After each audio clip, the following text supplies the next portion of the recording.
If you're a volleyball player and you feel like your progress is stuck, your vert is plateaued, and you're just not hitting as hard as you want to be, then you might just need better workouts. Even if you're hitting the gym, if you're not following the right program, then you're not going to see the performance results that you want. That's why I'm going to spend the next 60 minutes doing a deep dive on exactly how I write workout programs that have helped over 1,000 volleyball players make progress in the gym and give you as much detail as I possibly can fit in that time. My name is Greg Hersig, and I'm also known as the Volleyball Strength Coach. I'm a professional volleyball strength conditioning coach, and I'm the founder of a business that trains volleyball players online to help them jump higher, hit harder, get rid of knee pain, and overall transform their body. I've been playing volleyball for over 20 years, including playing for Ball State University, where I was an all-conference opposite. I've also been a personal trainer or strength coach for about 15 years, including getting my bachelor's degree in exercise science, as well as my master's degree in sports performance. Since I started my business in 2020, I've trained over 1,000 volleyball players from the high school level up to the pros, indoor, beach, grass, and even 9-man. I've trained online and in person, and I've even trained entire college teams and entire club programs. In the past couple years, most of what my team and I do has transitioned to working specifically with adult, rec, and semi-pro players over the age of 25 to give them the coaching and resources they don't typically have access to because they're not a pro or a D1 player. With that being said, the information here will help you even if you're a younger player, but keep in mind that I will be tailoring it slightly to the adult population with the examples that I use and the verbiage that I use going forward. This is going to be the raw audio and video that I used from a live webinar I did on Zoom, so I'm just going to transition to that and we're going to play the rest out from there. It's not going to be quite this good of quality, but it's still going to be really quality information. This is pretty straightforward. Like I said, this is a very informal presentation that we're doing. This is not outside of that YouTube intro, not exactly scripted. I'm just going to work through exactly how we go through everything. We are going to talk about lower body workouts. And with that, exercise selection, sets, reps, rest, everything like that. We'll talk about upper body workouts. Again, what exercises to do, how many sets, how many reps, how much rest. And then we are going to talk about how we combine those into full body workouts, because it's a really straightforward process in how we do that. And like I said, if we have time, what we change when it comes to in season. So the basic outline we're going to use for this, just like you probably got if you got the first email, this is essentially what we typically use, which is we start with a blood flow warm up. We go to a dynamic warm up. We hit some plyos. We do some power training. We do some strength training, and we do some accessory work. And it's really just that straightforward. Obviously the devil's in the details, and the really niche things are in the details of that, which is why we're going to walk through it. But regardless of whether it's an upper body exercise or a lower body exercise, most of the time it's just going to fit into this very specific block. And of course that changes, based on GPP versus tempo training versus super specific, complex training or in season and things like that. But that's exactly why we're going to talk about this. So let's go ahead and start building some workouts together. And I just want to walk you through kind of my thought process behind this and how all of these things fit into how we do things. So tabs are super cool on here. I don't know if you guys have used that, but it makes life so much easier. So we always start with some kind of blood flow warm up. And the point of the blood flow warm up is to get blood flowing, right? Whether it's to increase your heart rate, get some blood to the muscles, literally physically warm you up. We're always going to start with some type of blood flow warm up. And my go-tos for this is really the backwards sled or tread is like the go-to for me for this.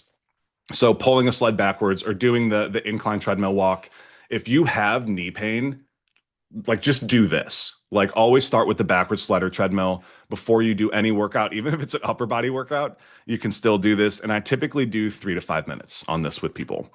So if it's a sled, that can change things. You can continuously go for 3 to 5 minutes, or you can do like a whatever space you have available, a down and back, and then increase the load from there.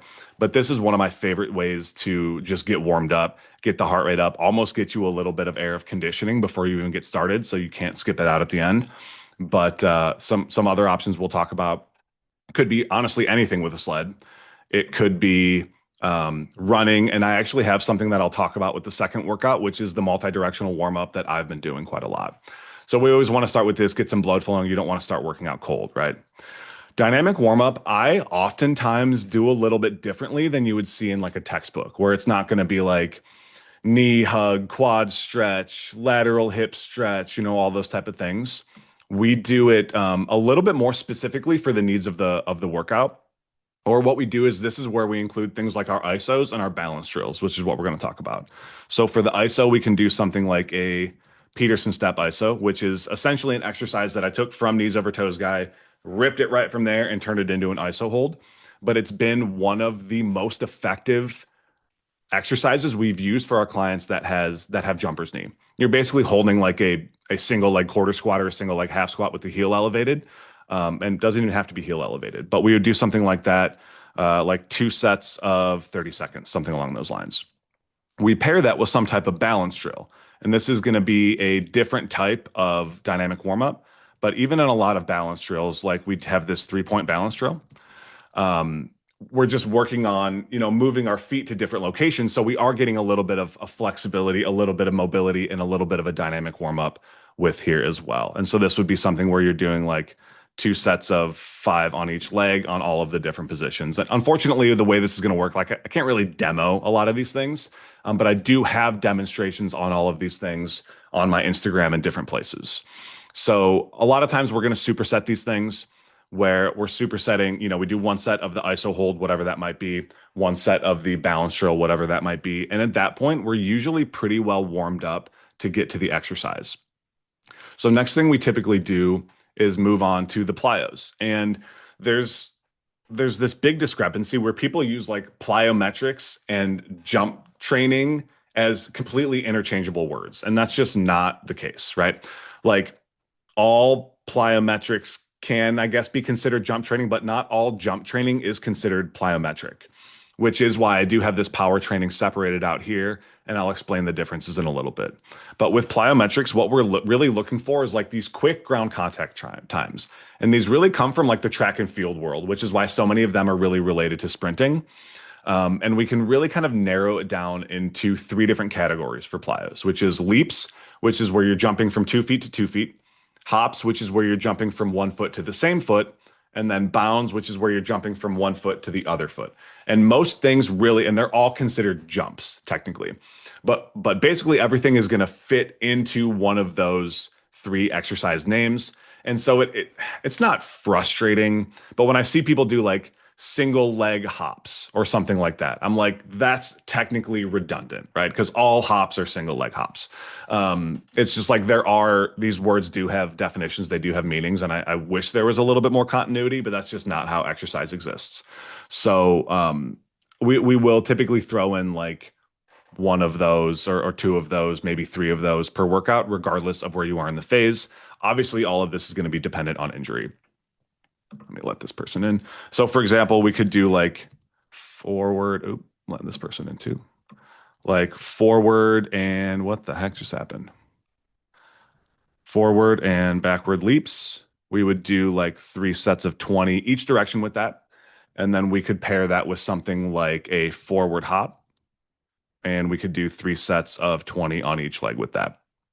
A lot of times what I'll also do is I'll break the plyos up into 2 separate groupings. I'll have like a warm-up grouping, which would be like essentially this: higher reps, lower intensity, just working on essentially warming up the tendons, the tissue, things. And then we would do like a more intense set of exercises after that. That would be lower reps, higher intensity, and just a little bit more intense. That's going to be where we're really getting the stimulus from, right?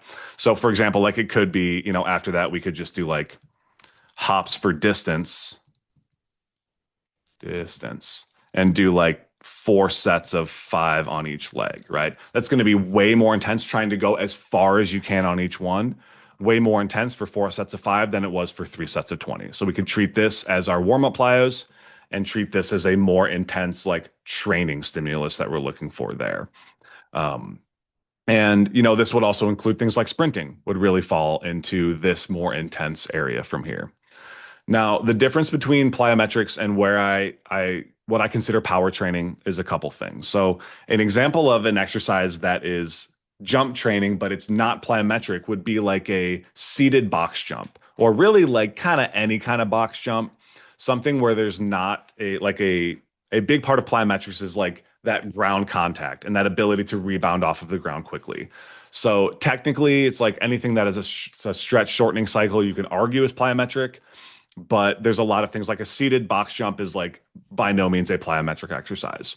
And so there are things that we can constitute as, power training that don't necessarily fit in a plyo. So for an example like this, it could be dumbbell jumps, right? Where it's just you have the dumbbells, you do a single jump, you reset, you do another jump, and you reset. 3 sets of 3. Or if we wanted to even get away from the actual jumping for this would also be where Olympic lifting exists. So something like a hang snatch would be an example of power training that is not a plyometric exercise, right? It's a lifting exercise. And so we could do something like 3 or more, at a minimum, 3 sets of 3 for this, right? This could even be like 5 or 6 sets of 3. But what we're doing is just we're working our way basically up the intensity scale. We're going lower speeds, higher forces, more weight essentially as we're going. So we went from like super light plyometrics. Now we're adding some load. It's a little bit heavier. We're adding some load. We've got the hang snatches, and then that'll lend us really well into the strength training work. So are you guys clear on kind of the difference between like power training and like plyometrics training and why we separate those? Makes sense, right? Makes sense. Yeah, cool. I'll keep going. From the strength training side of things, this is what people typically think of when they're thinking of something like this, like lifting for volleyball, right?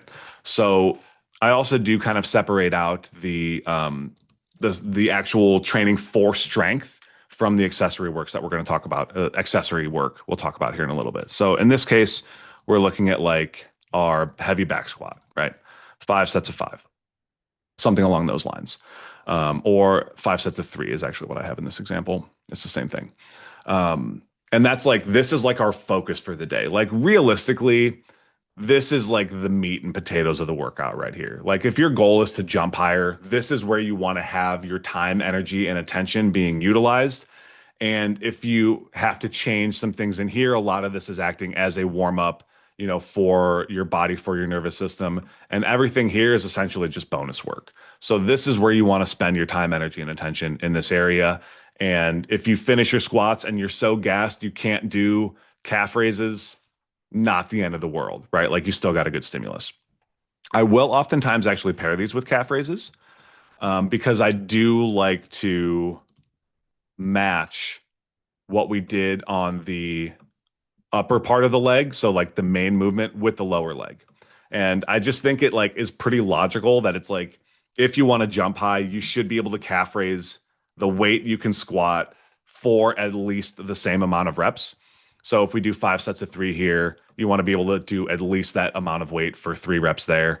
If you can't, and there's a really big discrepancy in like how much you can calf raise versus how much you can squat, there's a chance that all of that force that you're developing in your legs when you try to jump is getting dissipated and not getting put into the floor because there's some kind of weakness in the foot ankle calf complex, which is why you also can't calf raise that.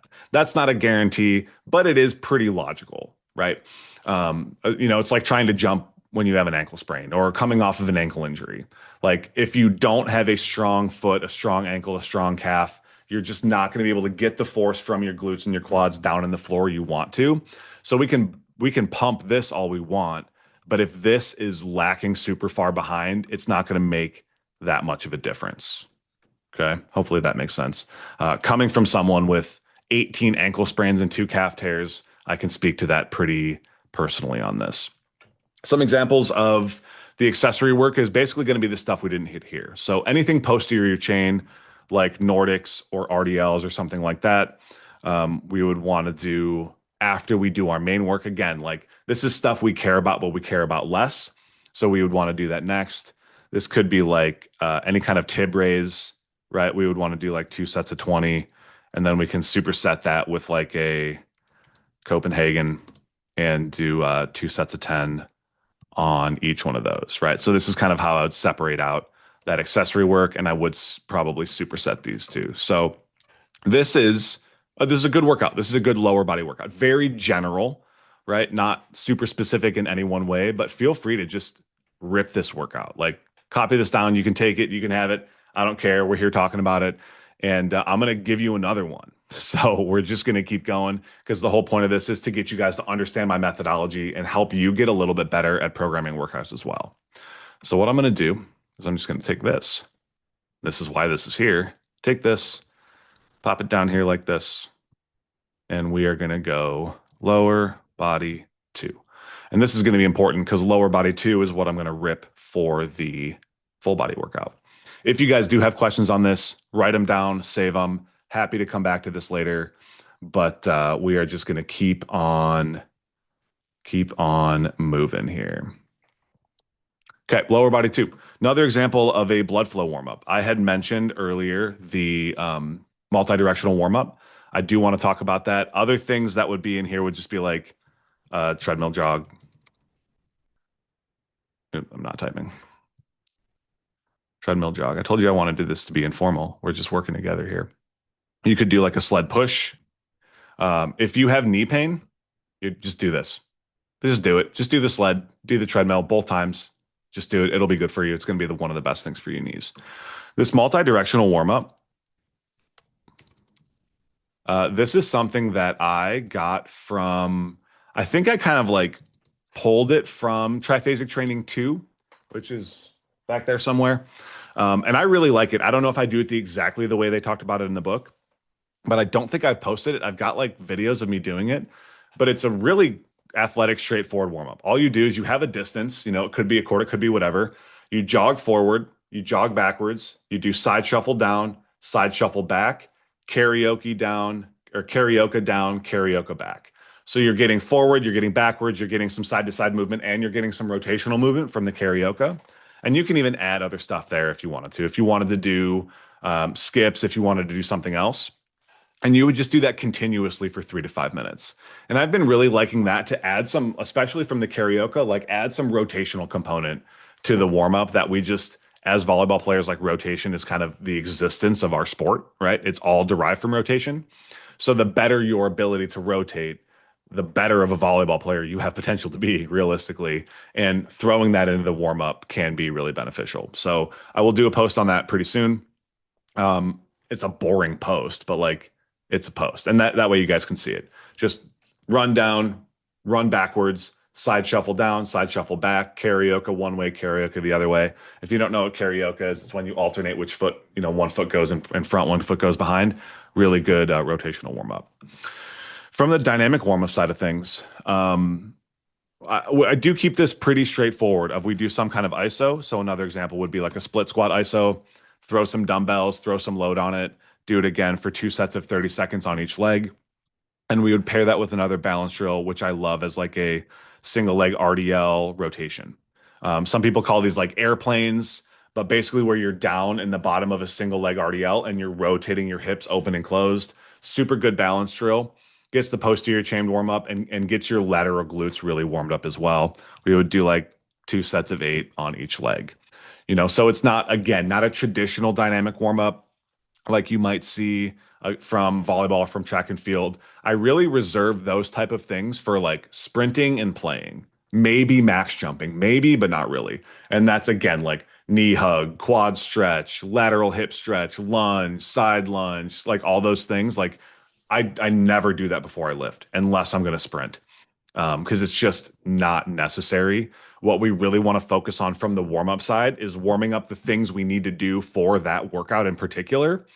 And so I always will throw warm up sets into the exercises, which I can bring up when we get there again, because I have some rules about that. But I don't do a very general dynamic warm up that I do before everything unless I'm playing. Then I do more of a traditional dynamic warm up. From the plyometrics, another thing I like if we're talking from the warm up side here, like slalom leaps. Slalom leaps is like a diagonal. So you're going forward, but you're going side to side. It's a diagonal type of movement. We would do 3 sets of 20 total. And we could pair that as a warm up with something like split leaps. And split leaps is exactly what it sounds like, which is your feet stay split the entire time. Not split exchange leaps. That's different. But split leaps, you have 1 foot forward, 1 foot backwards. Good for people who maybe have had some like Achilles or calf issues in the past because you have that back foot. It's getting stretched through that Achilles a little bit more. And so it's putting a little bit of extra load on that one. So good if you've dealt with a little bit of those things. And again, that can, work up to something that's more intense, which could realistically be like a higher intensity leap, which would be, let's just say, like hurdle leaps or tuck leaps, like tuck jumps, where we're working on jumping as high as you can while also getting off of the ground. I can't spell as quickly as you can and bringing your knees up. Super athletic movement. That would be like 3 sets of 5. You could do more of that depending on what the rest of the workout looks like. Getting back to the power training, again, another thing here, like this would be where like a seated jump would come in or any kind of like standing box jump. You can argue, oops, let's let this person in. You could argue counter movement jump exists in here too. And so we can use that as well. What we do typically do fitting into this power training with our one-on-one clients a lot of the times is like, this is where we would do 1 day a week. We would do approach jumps and we would measure with the vert unit. So we'd have them measure 1 day a week. And then the other day of the week, we would do counter movement jumps. We would measure with the vert unit, which we give you. And then we compare that data to see how much higher is your approach jump versus your counter movement jump. And hopefully it's like some difference, right? Hopefully your approach is giving you at least a couple inches, but we will see that beach players typically have less of a discrepancy than indoor players. So indoor players typically have a bigger difference between their approach and their standing because they're better at utilizing the approach, the speed, the elasticity of that. So it's going to be a bigger difference. Seated jumper, we could say counter movement. This would even be like approach jumps, obviously, like I just said. Or, of course, we would want to do something like a power clean. One of the best exercises to jump higher, we'll say 4 sets of 3, right? We did 3 on the other day. Let's see. We did 3 sets of 3 here. Let's do 4 sets of 2 here. If you have time, do more on that. So as an actual workout for you guys to just rip, let's just do this. Counter movement jump, 3x3. You can test your vertical with that. You would want to do that normally before you do the power clean. Just depends. Everything depends. All the time. Depends. It's the answer to everything. I had mentioned my rules with warm-ups when it comes to barbell work. And I have a rule for myself that I try to impart on my clients, which is no matter how strong you are, you always do empty bar reps first. And, because like I had it drilled into my head when I was at Ball State. I did my internship with the football department, and he would always say, respect the weight, right? He'd just say, respect the weight. You never know when a light weight could be, you just move it in a disrespectful way and then you get hurt. And that's just a stupid thing to do. You just treat every bar like it is a heavy bar at all times. And that means you have to do a proper warm up, right? So always do empty bar reps before you worry about adding load. And I do relatively small jumps. It depends on the exercise. But what you don't want to do, like if your power clean max is 200 pounds, to do your first set at 185 pounds. Like you do want to take warm-up sets and work your way up to that. That goes for like basically any heavy barbell training. It's like saying you're just going to go out and do a max approach jump without doing like some warm-up jumps. It's the same thing. You can decide, like when you see me put these type of things in your program or on here, that doesn't necessarily include warm-up sets. So like if I'm going to do a power clean up to 275 for 2, I'm probably going to count 225, 245, 255, 265, 275 as like my working sets, right? But empty bar, 135, 185, like that, I'm not going to write that down. And it's not going to be the normal rest time. I'm just going to run through those because I just want to get that stimulus on my body, right? I'm getting a little long-winded, so we're going to move on here. Heavy exercise here could be like trap bar deadlift. Again, this is going to be our main focus of the day. This is going to be our heavy day. So 6 sets of 2, taking your time, moving some heavy load on there. Obviously, trap bar deadlift is a super volleyball specific, super jump specific exercise in that really specific range of motion. And again, this is kind of like our main meat and potatoes of the workout. This is what you want to save your energy for. Accessory work. This could be something like that single leg RDL. If you did power cleans, it might be a little bit redundant on the posterior chain, or it's just going to say 4 sets of 5 each. And then after that, we could do like a seated calf raise, which I still prefer over standing calf raises, something like 3 sets of 10 or maybe 15 with something like that. So again, I'll leave this up here for a second. If you guys want to copy this down, just rip this, take it for yourself. You can have it. I want you to take it, and then we'll get into some upper body here. Screenshots are cool. This is a good workout, and so you can use it. Upper body, let's get into it. We're already 30 minutes deep here. Upper body follows the same thing. That's why this is still here, is because it's the same thing. And some things are a little bit different. Maybe, again, it depends. Maybe we're spending more time on this. Maybe we're spending more time on this. If you're trying to get jacked, you're not going to do as much of this stuff and you're going to do a bit more of this stuff. So it all just depends on what you're looking for. But I'm going to show you guys some examples of how we do this. Blood flow warm up, we typically do a couple things. Usually it's something like high rep banded work for the shoulders. So something like a band pull apart is going to go up here, 2 sets of 20, right? Something along those lines. 2 by 20 is going to go up here. We've got that can be straight out, that can be up in a Y, it could be a 3-point, it could be a 5-point. If you've seen done any of my programs, you've seen those in there. The whole point is just that was my water. Whole point is just to get some blood flow to the shoulders and to keep things moving from there. So that's one of the options we typically use. Other things could be like a sled pull if you have the rope. That's another great option. And I'm going to talk about another one for upper body too, but let me just grab this real quick and save that for later. From the dynamic warm up on this is like a little bit different. We typically just do one, and that's going to be something that is like PVC pipe related, right? So it could be PVC pipe pass-throughs. This is kind of a mix between like a dynamic warm-up and a blood flow warm-up, depending on how you do it. Like you're still getting a lot of blood flow to that tissue. So, but it's definitely acting as a warm-up type of stimulus. So like 2 sets of 10 for that. And you can even superset these two together. Do your band pull-aparts, do your pass-throughs, and superset those with each other. This is where it gets a little bit weird. Up until this is pretty basic, but upper body plyometrics is something that I've been spending a bit more time with lately and really diving into like what upper body plyos really are and what they really do. The obvious thing people know about is like plyometric push-ups. So we are going to add that. Plyo push-ups.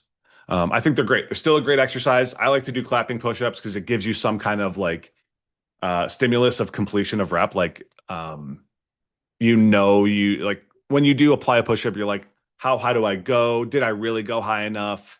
Like, what's the goal here? But when you add the clap, like it just adds that extra little bit of motivation to something like that. And we would want to do like 3 sets of 5. We can pair that with something like a push-up drop, 3 sets of 5 on that as well. You guys may have seen me do these where you start on something and then you just catch yourself in the bottom of the position. It's like sort of plyometric. It sort of is more of a warm-up. It leads us to more plyometric things, and it allows you to do something like this plyometric better.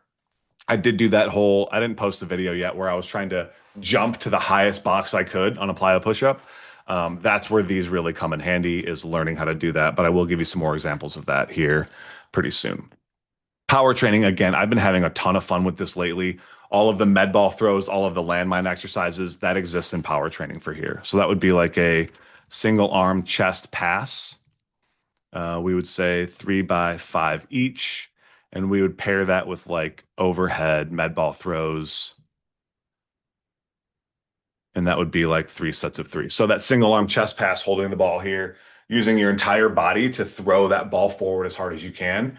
And then an overhead throw, just like a med ball slam, but literally throwing it out in front of you is what we're looking for with that. So I think med ball throws, med ball things like that, not super good lower body power exercises, really good upper body power exercises, because they're just not heavy enough for lower body to get the stimulus. But for upper body, they're great. You do want to use a very light ball for this, like 4, 5, 6 pounds. I use a 6-pound ball for some of these things, and sometimes that feels too heavy. I did actually destroy the 4-pound ball at the gym I go to, so I had to start using the 6. But gets the full body involved, super cool. Big fan of these lately, and great warm up for, again, the meat and potatoes, which is going to be the strength work. This is where we're going to do like our dumbbell bench press or regular bench press, incline press. All of that goes in through here.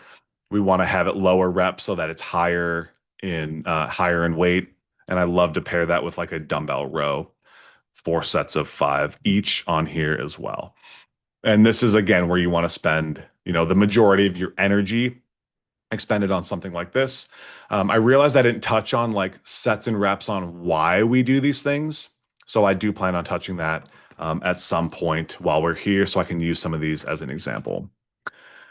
Then we've got Powell raise. We're on to accessory work. Couple things I always do for accessory work. I just have a number of shoulder exercises that just go into every program that we do for volleyball players, no matter what. And that's going to be a Powell raise and a external rotation. Those you're always going to find those no matter what. This is also going to include our core work.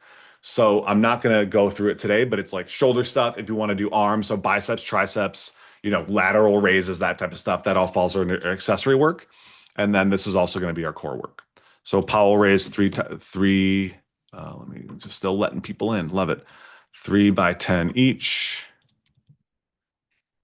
And I love to pair that with like a single arm face pull with 3 sets of 10 each on here as well. Again, like I said, this is where we're going to do our core work. We can do a bunch of different stuff here. Side plank, 3 sets of 30 seconds each, as well as a weighted sit up for 3 sets of 10. When it comes to core work, we do have just a number of different things that we always want to have included in with our core work. And that's going to be some sort of stability work, so like a plank or side plank, some sort of spinal flexion and extension, which is the weighted sit up, some type of lateral flexion, which is going to be like a side bender or QL raise, and some type of rotation. And we don't have to have that in every workout, but over the course of a workout program, we do want to include all of those things. So here we have our stability exercise and our basically isometric exercise, as well as our flexion and extension exercise. So if you guys want, take a minute, rip this. This is a workout that if you have done my programs, probably looks very familiar. And so take a second to copy this down and we will get into the last one here.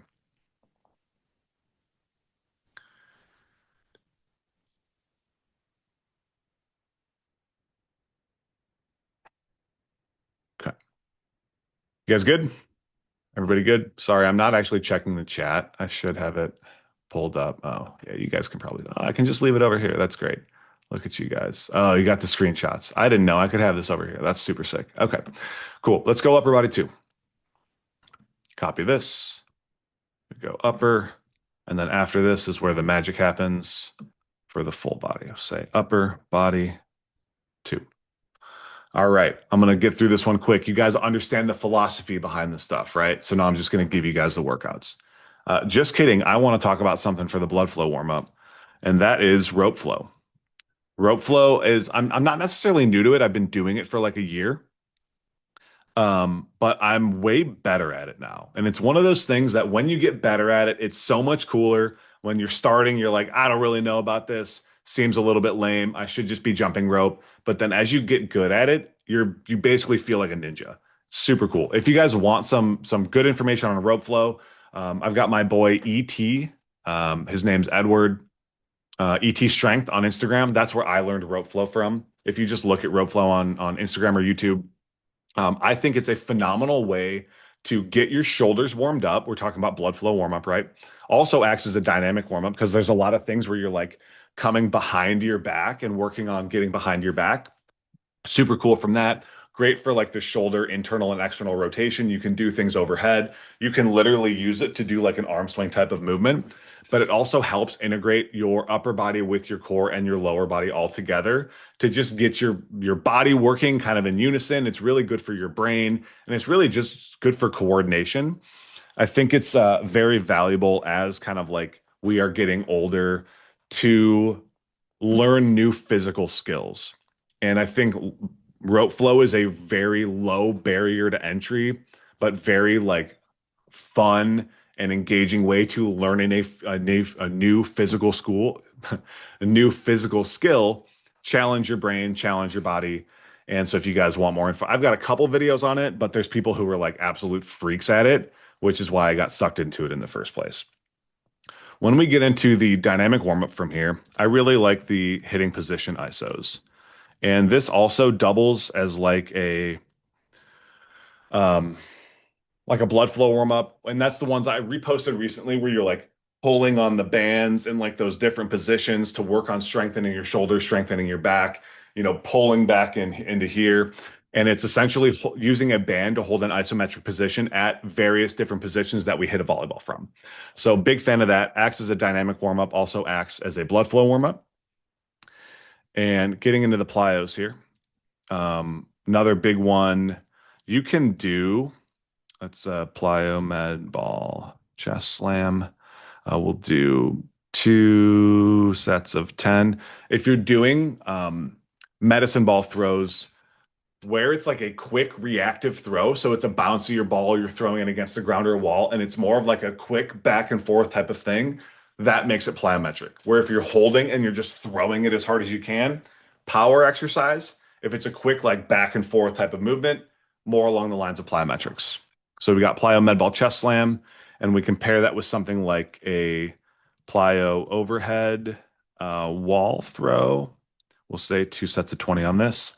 Really fun exercise doing this the other day. Take a ball over your head and you're just constantly like throwing it like into a wall. So you're forcing your shoulder to absorb that load back and then redirect it back into the wall. You can do it with one arm or you can do it with two arms. Play around with it. It's a lot of fun. Great for training your shoulder stability.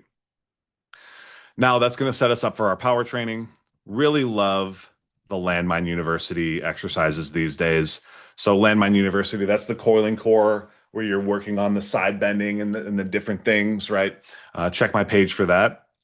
But a Landmine University push press is like a super low barrier to entry way to get into coiling core work.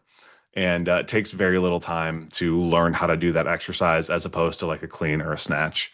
This would also be like a lateral wall throw, 4x3 each side, where you're just yeeting a ball against the wall as hard as you can. Super fun exercise.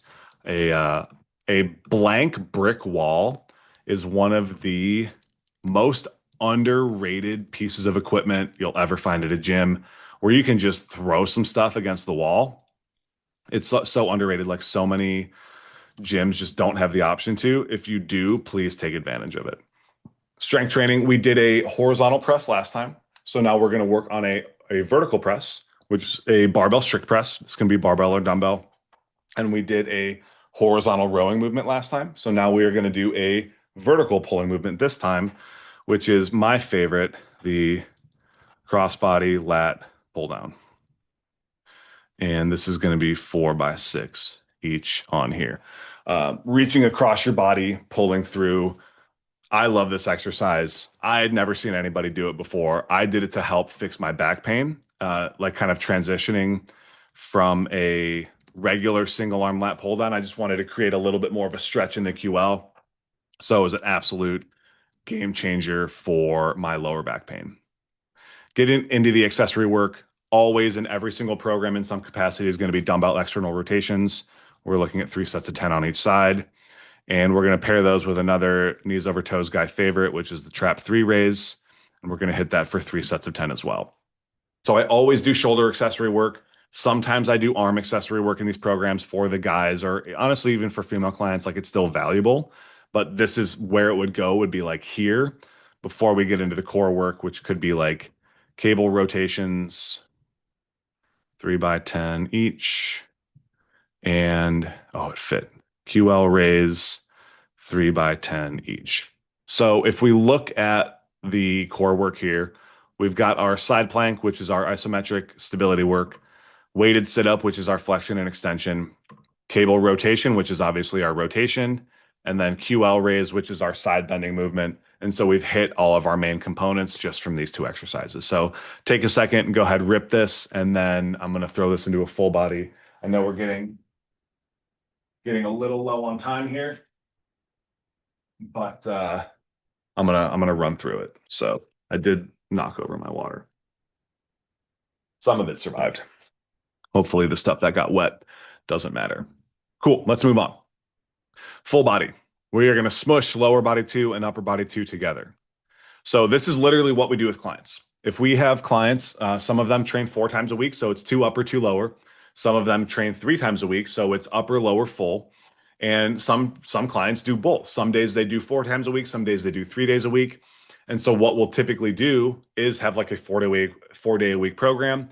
We take those last two workouts, we combine them, we keep the things that matter the most, and we get rid of the rest of it. So if we take lower body two, and I'm just going to copy this, paste it in here. And then we take upper body two, and we copy this, and we paste it in here. Now, what I'm going to do immediately is just, this is obviously way too big. Take out the things that matter the least. In this case, it's usually the upper body blood flow warm up.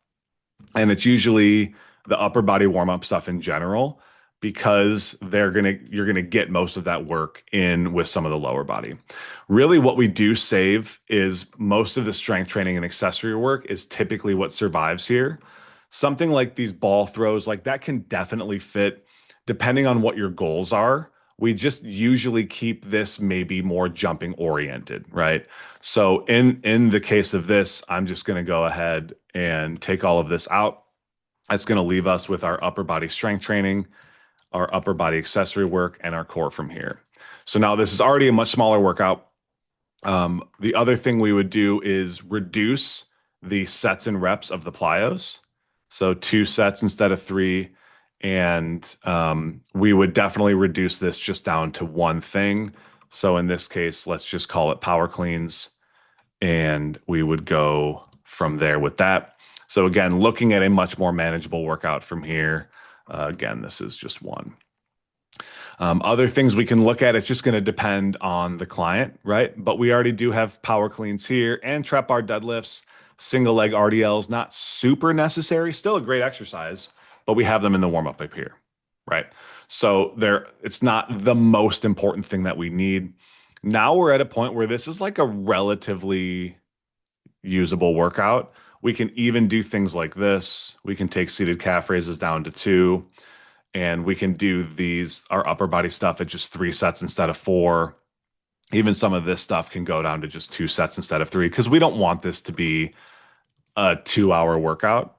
So now this becomes a much more manageable workout. And this is basically the process that we go through to be able to do that. So even if you're not sure what to do, write yourself a good upper body workout, write yourself a good lower body workout, and then squish them together.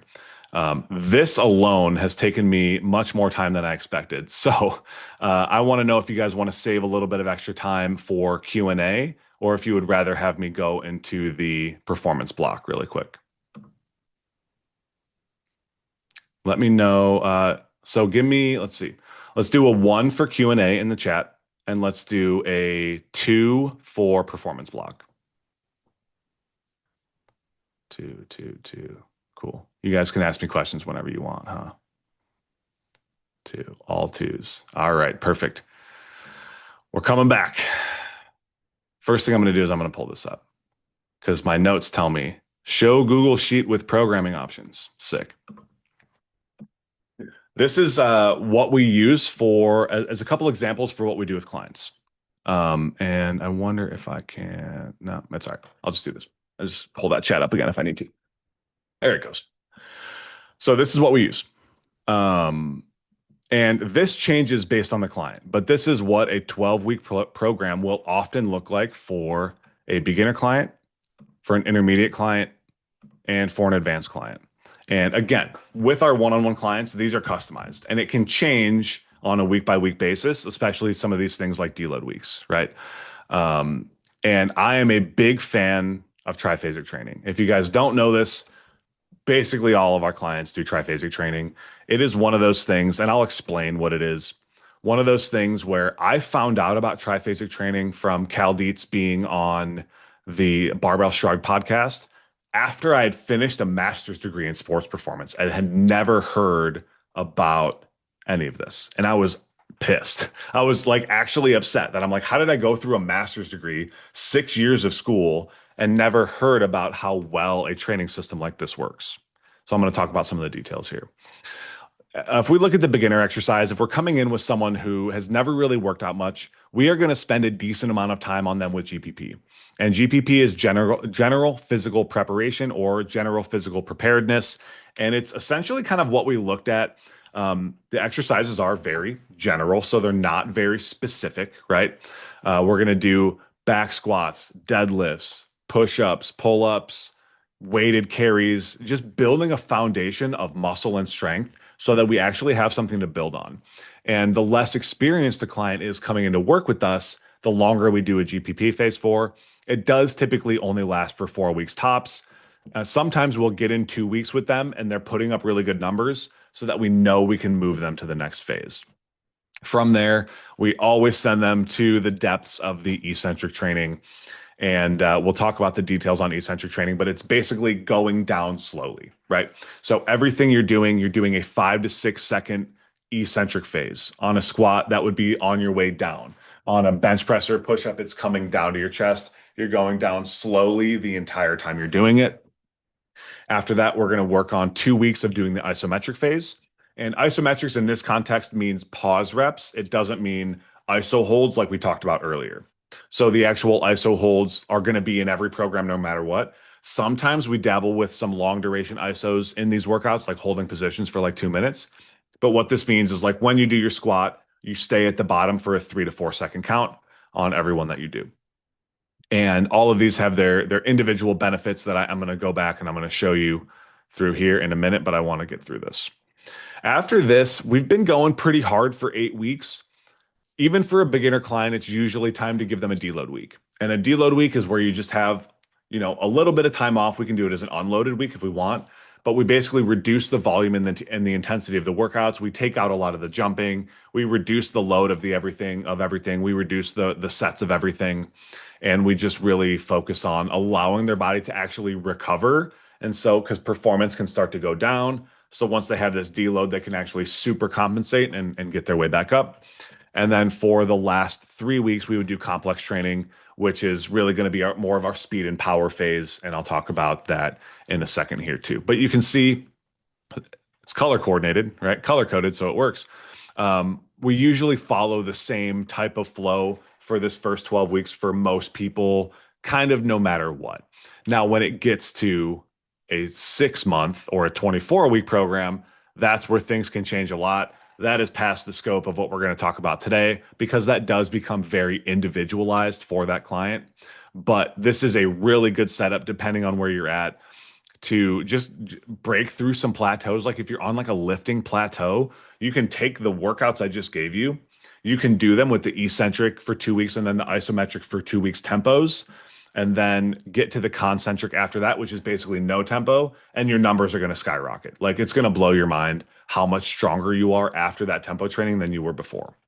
And so last thing we're going to touch on here is why we do these things and some of the benefits of these things and why they work so well in the first place. So the eccentrics, this is when you're going down slowly. Think of that as like your braking system. It's your ability to absorb force. So a lot of the times injuries do happen on that eccentric thing, that eccentric portion on the way down. Think of like landing from a jump. That's really when your knees hurt more, either going down into the eccentric of your jump or landing from your jump. Think ankle sprains. Of course, those are kind of freak things. A lot of times back pain is like when you land and your body just can't hold your back can't hold your body up, and because it can't handle those eccentric forces. When you swing, it's like the follow through. So this is all eccentrically trying to slow your arm down. That's where a lot of the pain comes from. If we can increase our eccentric strength, then we can be better at absorbing that force from here. We still got people coming in late. That's all right. Time zones can help increase your explosiveness. It really helps you utilize. It's like you're improving your stretch shortening cycle by like not using it. So it's like you're slowly stretching out a rubber band and then you're able to snap it when you're done. One of the biggest benefits is it helps strengthen the tendons and the joints. Both the eccentrics and the isometrics are really, really, really good for your tendons. It's due to the increased time under tension. So with normal tempo lifting, where you're just kind of going up and going down, you're just not under tension for as long. So when we elongate that time that your tendons have to be able to hold that load, they adapt really quickly, and it's really, really good for strengthening them.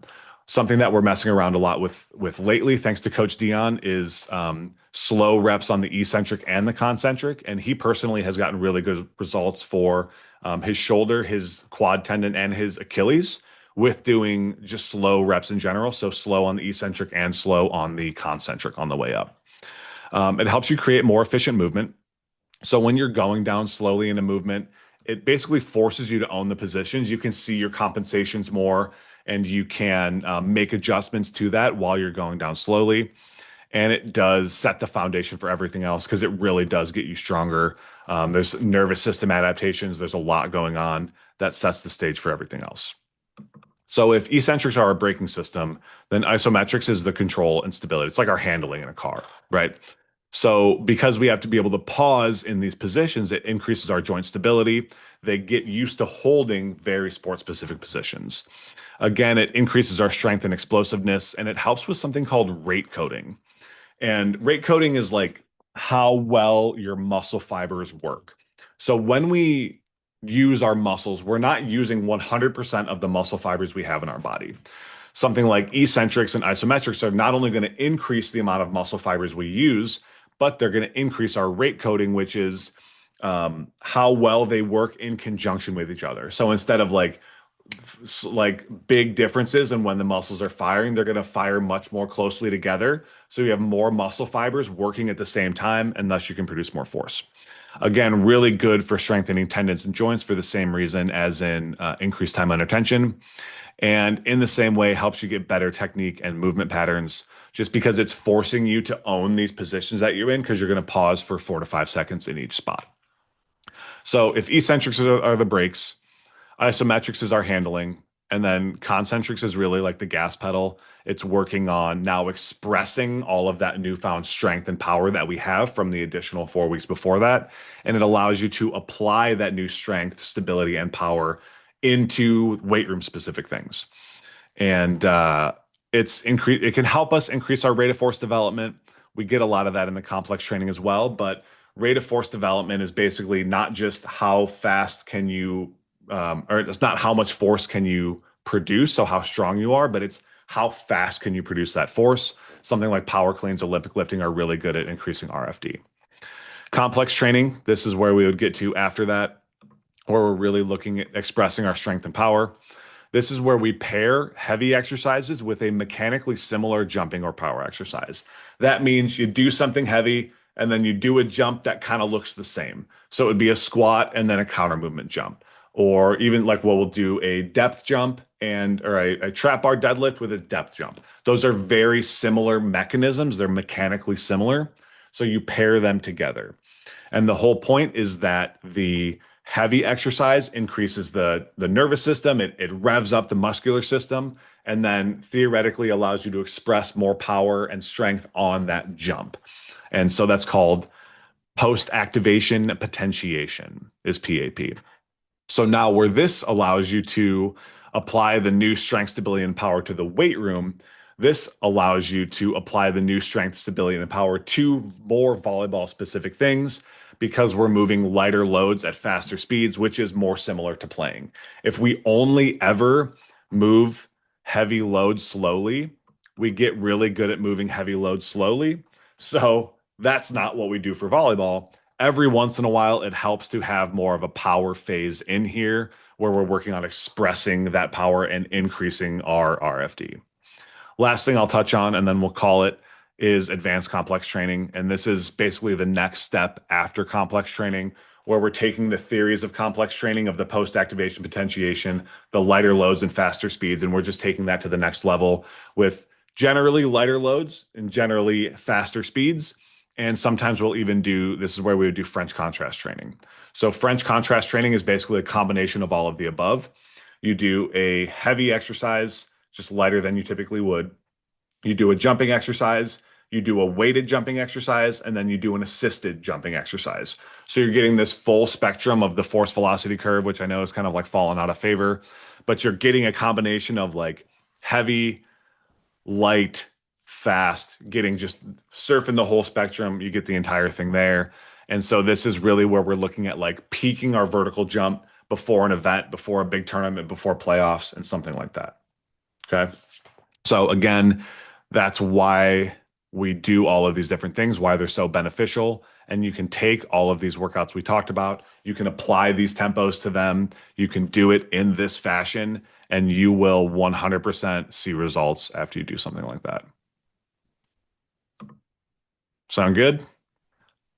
Hopefully, you guys have some questions and save them. We are almost there.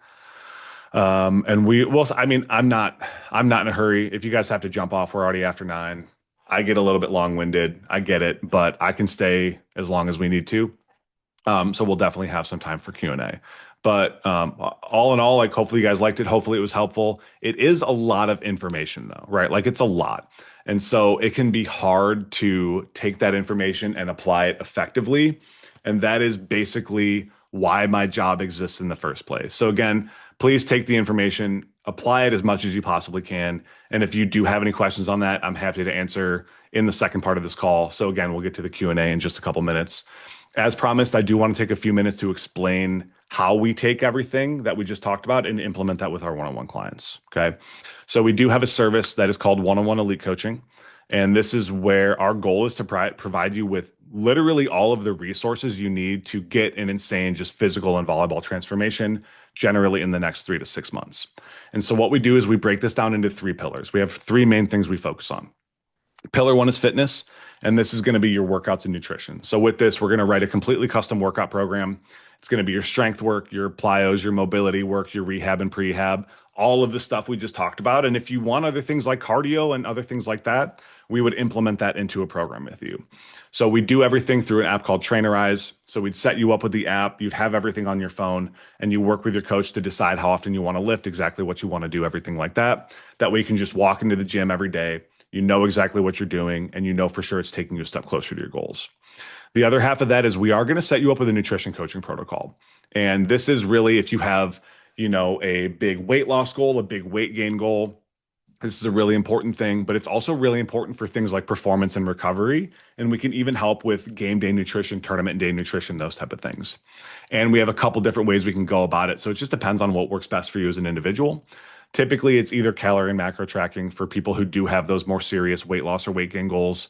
But we can also do something like a food log or food pictures just to help you learn more about what you're eating currently so we can work on optimizing that. In Trainerize, there's a food picture option that we just started using recently, and that has been really popular, working really well through this. Sorry, I'm letting one more person in here too. So that's pillar 1. Pillar 2 is accountability. And our goal with this is basically to be like that external accountability source that a lot of people need until they can build some internal accountability. And that way you can continue with these results for the long term after we help you build some new habits. Because like, if we're being honest, like we don't expect people to train with us forever, right? But our clients all have long-term goals. So we want to make sure we can help them create those new habits so that they can keep going, take the information we give them and keep going with it for the long run. And so with that, we're going to do things like weekly check-in form that we do at the beginning of every week. You do 30-minute Zoom calls with your coach, either every week or every other week, just depending on the duration. So basically we start weekly and we move to bi-weekly over time. And then you just get our cell phone numbers. And that way you just have access to us whenever you need to. So it's usually a group chat between you, me, and the coach. We have a 3-way group chat where it's like, one of us is always available to answer questions. And we do during working days have a maximum 24-hour response time, which we guarantee you'll get a response to your question within 1 day. That might change on weekends, but I don't take weekends. So I'm always here for you guys as well. And we even have things like office hours. We're including some more group calls and a school community to just improve that as well. And we do really value a high level of communication just to make up for the fact that we're not with you in person. So we do take the communication very seriously. Pillar 3 is coaching. And this is what I believe sets our system apart from anybody else. It's the things that people just aren't willing to do. It's the big changes I made to one-on-one elite coaching in January of 2024 when I changed it to what it is now. It's things like extensive data tracking for your strength numbers and your vertical jump numbers. We give all of our clients a vert unit, which is a wearable vertical jump tracking unit. And that way we can see the results in real time. It's very cool. Actually, I think I have a recent one here. So you can see how high you jumped, how many times you jumped, what your highest jump of the day was, and it gives you a lot of really just immediate information on how well you do. Every client gets one of those. We can help with things like jump technique analysis. We can help with arm swing technique analysis. And then we do volleyball film review so that we can watch you play and adjust your workouts according to what we see in your film so that we can implement all of this stuff to where it matters, which is getting you better at volleyball. And of course, we can help with the volleyball specific coaching and skill side of things. This became such a popular thing for our clients that we started adding weekly group calls just to do film review. And that's new as of next week. So, on top of your one on one calls, on top of your office hours you can come to with me on Fridays, we also added 3 group calls during the week that are completely optional. But if you want some extra help on film review, you can come to those, and either me, Dion, or CC will do some film review with you in more of a group format. So, um, so if you're listening to this and it sounds interesting to you, then all I'm going to do is I'm going to post the link in the chat for our application. We do meet with people by application only. So if you feel like you fit the criteria of who we help, then just fill out the application, find a time to book a call with me, and we'll talk in more detail about it there. So I'm just going to pop that in the chat really quick. If you guys, this will just take you right to the application on the page. We do work with a very specific type of person, like that adult volleyball player, kind of 25 and older. If that's you, fantastic. If it's not you, that's okay. We have other things that we can help you with. But I do want to spend some time specifically talking about this. And I'm sure you guys have questions on like price and everything like that. There is a really big range for that. And like I said at the beginning, we've recently added a new offer. So it's really just dependent on what you need as an individual. So with that being said, I do typically save the details on that for a call so that we can just work together and tailor it to what you need personally. And hopefully you can tell by everything I just went over that like we're not exactly a low cost leader. We do charge more than most online training out there, but the value you get for it, hopefully you can tell by what I just went over that it's you just get a lot more value. And if you do want help, I'm definitely happy to work with you to find something that works, especially with this new offer that could be potentially something good.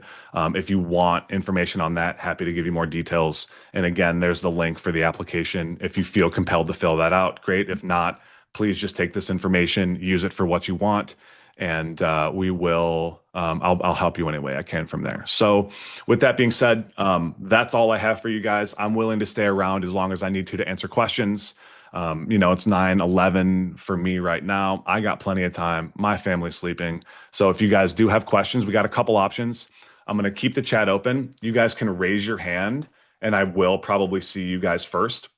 But raise your hand. Once I call on you, you can unmute. Or if you want to put your questions, put them in the chat, and I'll be looking there as well. So um, let's see. Oh, you guys got them ready. All right.